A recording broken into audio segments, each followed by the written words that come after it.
نبی علیہ الصلوۃ والسلام نے ارشاد فرمایا نساء کاسیات عاریات ممیلات مائلات لا يدخلن الجنۃ ولا یجدن ریحها۔ حضور نے فرمایا ایک وقت آئے گا عورتیں ہوں گی کپڑے پہنے ہوں گے ننگیاں ہوں گی۔ میرا یہ خطاب مسلمان خواتین سے ہے، اور اقبال نے بھی یہ میرے پاس کلیات پڑھی ہیں، اس نے بھی مخدرات اسلام کے ساتھ خطاب کیا، جس کے اندر اس نے کہا کہ فطرت تو جذبہ دارت بلند چشم ہوش از اسوہ زہرا مبند۔ اقبال کہتا ہے کہ اے مسلمان خاتون، مخدرات پردہ دار گھروں میں حیا دار بیٹھی ہوئی خواتین سے اقبال کا خطاب، مخدرات اسلام۔ اقبال نے بھی مخدرات اسلام کا انعام دیا ہے، تو میرا یہ جو خطاب ہے وہ بھی مخدرات اسلام سے ہی ہے۔ اگر کوئی کافرہ ہے اور زندیق ہے تو وہ اپنے کفر اپنے پاس رکھے اور اپنا جو گندگی ہے وہ اپنے پاس رکھے۔ تو اگر کوئی آدمی صاف ستھرے روڈ پر اپنی گندگی گھر سے اٹھا کر پھیلانا چاہے تو یہ تو سرکاری طور پر بھی جرم ہے کہ وہ مسلمانوں کے روڈ گندے کرتا ہے، اپنی گندگی گھر سے اٹھا کر باہر پھینکتا ہے۔ اس کے لیے بنائے ہوئے ہیں سرکاری طور پر کہ گندگی آپ نے یہاں ڈالنی ہے، پھر یہاں سے اٹھا کر گندگی وہاں پھینک دی جائے گی۔ یہ کبھی بھی نہیں ہوا کہ کوئی آدمی اپنی گندگی لے کر بازار اور روڈوں پر پھیلاتا پھرے، دیکھو جی یہ میری گندگی کیسے ہے، تو ایسے بندے کو گندگی سمیت جو ہے وہ گھر کے اندر بند کر دیا جائے گا۔ ہاں کہ وہ گندگی اپنے گھر کی اس کو روڈ پر پھیلانے کی اجازت نہیں ہے۔ تو میرا بھی یہی مقصد ہے کہ اگر کوئی گندگی پھیلانا چاہتی ہیں تو وہ اپنی گندگی گھر کے اندر رکھیں، یا ان کے لیے جو گندے ڈھیر ہیں ان کو وہاں بھیج دیا جائے۔ ہاں جی، گندگی یہ پاکستان کی جو جہاں بڑے بڑے ڈھیر ہیں گندگی کے، یہاں کوڑا کرکٹ پھینکا جاتا ہے، وہاں جا کر یہ جلوس نکالیں اور وہاں جا کر کہیں کہ میرا جسم میری مرضی۔ اقبال کہتا ہے تو میدانی کہ قرات سوزے تو دیگر گوں کر تقدیر عمر را۔ اقبال کہتا ہے کہ ہم مسلمانوں کی مخدرات اسلام کو جو خطاب کہا کہ رسول اللہ نے حضرت عمر کے لیے دعا بھی مانگی، یا اللہ عمر کو اسلام دے دے۔ اور دوسری بات یہ بھی ہے کہ جب حضرت عمر اپنی ہمشیرہ کے گھر پہنچے تو آپ کی ہمشیرہ قرآن پڑھ رہی تھی۔ ہاں تو اقبال کہتا ہے تجھے پتہ ہے کہ تیرے قرآن کے تلاوت کے سوز سے عمر کی تقدیر بدل گئی۔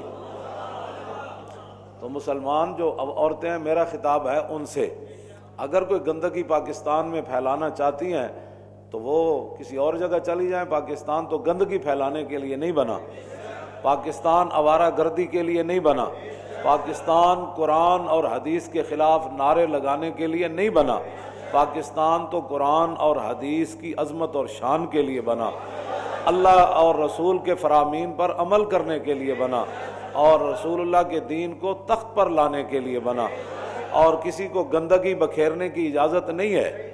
ہاں جی، اور یہ بھی نہیں ہے کہ جناب آپ جو ہے وہ گندگی بکھیریں ضرور لیکن گندگی کا نعرہ نہ لگائیں، یہ کیا مطلب ہے؟ یہ بھی کوئی طریقہ نہیں ہے کہ جناب مسلمان بیٹیاں جو کلمہ جنہوں نے پڑھا ہے وہ روڈوں پر ایسے ایسے کرنے کے تو بجائے وہ تو کعبے کے سامنے ایسے ایسے نہیں کر سکتے۔ مردوں کے لیے تو حکم ہے نا وہ رمل کریں، پہلوانوں کی طرح چلیں کہ ایسے ایسے کعبے کے پاس چلے، لیکن عورتوں کو تو وہاں بھی ایسے ایسے کرنے کا حکم نہیں ہے۔ تو جن مسلمان بچیوں کو کعبے کے سامنے ایسے ایسے کرنے کا حکم نہیں ہے وہ روڈوں پر مارچ کریں گی، وہ یہ اعلان کریں گی کہ ہم اللہ رسول کے قانون سے آزاد ہیں۔ نانا جب اسلام آ گیا تو پھر اسلام کی تم پابند ہو۔ ہاں جی، میرا خطاب یہ مخدرات اسلام سے ہے۔ ہاں، اور جنہوں نے پاکستان نہیں بنایا اور جو پاکستان بنانے میں شریک نہیں، وہ اپنے اقلیت بن کر پاکستان میں رہیں۔ ہم اقلیتوں کے خلاف نہیں ہیں، ہاں بالکل، میں نے پہلے بھی کئی مرتبہ کہا ہے، ہم اقلیتوں کے خلاف نہیں ہیں، نہ اقلیتوں کے خلاف کوئی ہم عزائم رکھتے ہیں، نہ ان کے خلاف کسی قسم کے کوئی منصوبے بناتے ہیں، لیکن اقلیتیں بن کر رہیں۔ ہاں جی، وہ اس ملک میں رہتی ہیں تو اپنے اقلیت بن کر رہیں، اپنے قانون کے مطابق جو مرضی کرتے رہیں۔ حضرت فاروق اعظم کے زمانے میں حضرت عمر بن عاص جو تھے یہ مصر کے گورنر تھے، اور صحابی رسول حضرت حارث یہ جو تھے وہاں گزرے تو ایک عیسائی پاس سے گزرا تو آپ نے اس کو دعوت اسلام دی، فرمایا کہ کلمہ یار پڑھو۔ وہ عیسائی اس کے بجائے اس کے کہ وہ کہتا کہ میں کلمہ نہیں پڑھنا میں نے، اس نے حضور کے خلاف بات کر دی۔ حضرت غرفہ بن حارث الکندی یہ صحابی ہیں، انہوں نے مکہ سے اٹھایا، فدق کا انفہ، اس کا ناک توڑ دیا،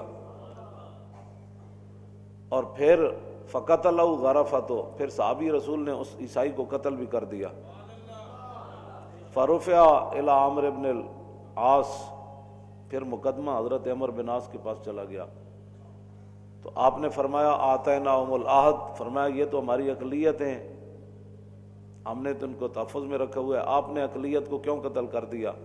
فقال غرفۃ معاذ اللہ ان نکون آتیناہم علی ان یظہروا شتم النبی، صحابی رسول فرمانے لگے اللہ کی پناہ، یہ بات آپ نے کیا کر دی، ہم نے ان کو اس لیے یہاں رکھا ہوا ہے کہ وہ حضور کے خلاف بات کرے۔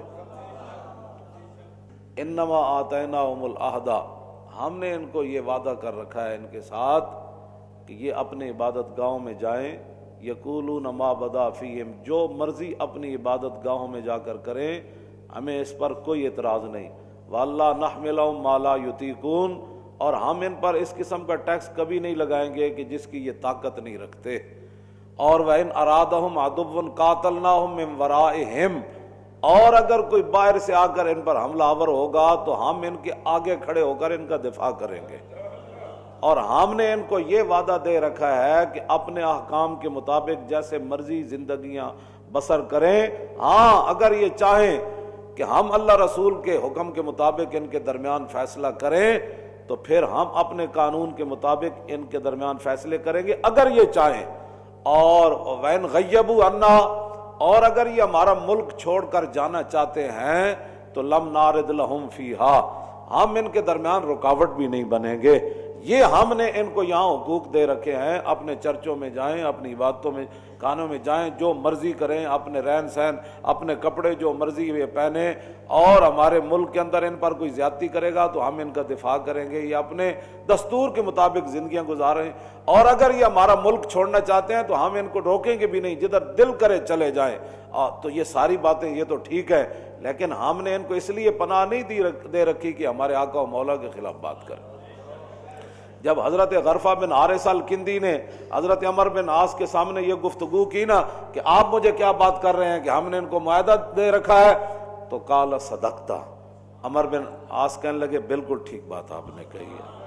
یہ اقلیتیں یہ سن لیں، یہ 1400 سال پہلے ان کے بارے میں یہ فیصلہ ہے کہ ہمارے ملک میں رہیں، جیسے مرضی اپنے معاملات چلائیں، اپنے مذہب کے مطابق عمل کریں، اپنے رہن سہن جیسے رسم و رواج کریں، ہمیں کسی پر کوئی اعتراض نہیں، نہ ان پر کوئی زیادتی کرے گا۔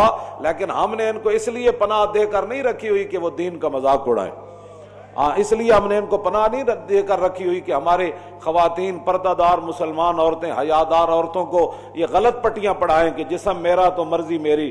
ہم نے تمہیں اس لیے پناہ دے کر یہاں نہیں رکھا ہوا کہ تم قرآن و حدیث کا مذاق اڑاؤ، پردے کا مذاق اڑاؤ، نکاح کا مذاق اڑاؤ، خاندانی رسم و ہمارے روایات کا مذاق اڑاؤ، ہماری تہذیب کا تم مذاق اڑاؤ۔ 1400 سال جو مسلمان جس راستے پر چل رہے ہیں، مسلمان خواتین تم انہیں کسی اور راستے پر ڈالنا چاہتی ہو، تمہیں یہاں اس لیے نہیں رکھا ہوا۔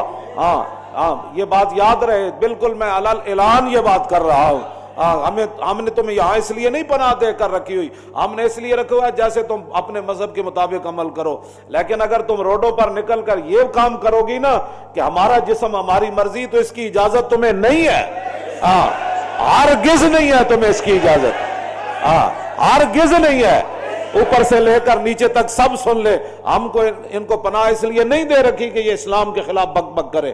اپنے مرضی، اندر جو مرضی تم کرو، اندر تم اپنے جسم اپنی مرضیاں جیسے مرضی کرو، لیکن تو باہر نکل کر مسلمان عورتوں کو یہ بتانا چاہتی ہو کہ یہ نکاح تمہارے لیے پابندی ہے، نکاح تو سب سے بڑی ان کی عزت ہے کائنات کے اندر۔ کیسے تم کیا کرنا چاہتے ہو ملک کے اندر؟ ہم ایسے نہیں کرنے دیں گے۔ اپنی اقلیتیں بن کر رہیں، اقلیت اسلام کا مذاق مت اڑائیں۔ حضور نے فرمایا ایک وقت آئے گا اورتوں نے کپڑے پہنے ہوں گے، ننگیاں ہوں گی، نساء کاسیات عاریات، فرمایا کپڑے پائے ہوں گے، ننگیاں ہوں گی، ممیلات مائلات، حضور نے فرمایا خود بے حیا ہوں گی اور میری امت کو بے حیائی کی طرف مائل کریں گی۔ ایسی عورتوں کے بارے میں حضور نے کیا فرمایا؟ لا يدخلن الجنت ولا یجدن ریحہا، تو حضور نے فرمایا نہ وہ جنت میں داخل ہوں گی، نہ وہ کبھی جنت کی خوشبو پا سکیں۔